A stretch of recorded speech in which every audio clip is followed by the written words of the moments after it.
orang petugas KPPS, dia dengan alasan keamanan tidak mau menyampaikannya secara langsung, tapi menyampaikan kepada saya sebuah cerita yang ngeri-ngeri sedap, ya, yaitu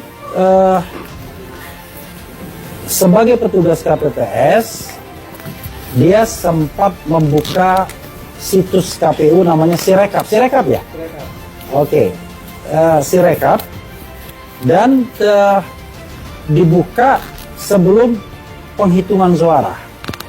Kita tahu bahwa penghitungan suara ini kebetulan di waktu Indonesia bagian Barat ya. Oke ya, waktu Indonesia bagian Barat. Oke. Nah, di waktu Indonesia bagian Barat itu kan kita tahu bahwa semuanya sama, tapi kan Indonesia bagian Timur duluan. Barat itu selesai pemungutan suara pukul 13.00 dan mulai penghitungan suara pukul 14.00. Ternyata ketika yang bersangkutan membuka situs KPU yang namanya Sirekap, ya, kurang lebih pukul 13 lebih, tapi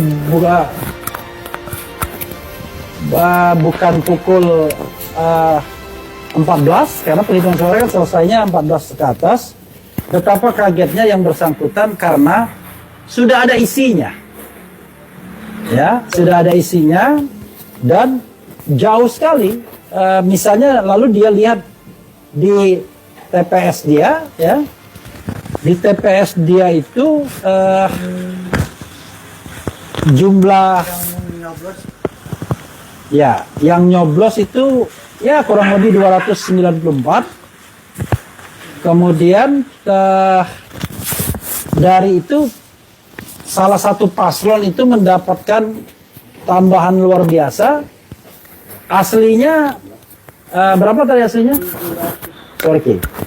Dia mendapatkan 700 padahal aslinya cuma 200 ya, 217.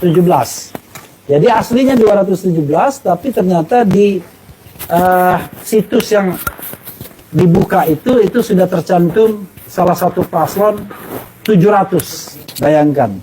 Dan ternyata tidak hanya di TPS-nya, petugas ini melihat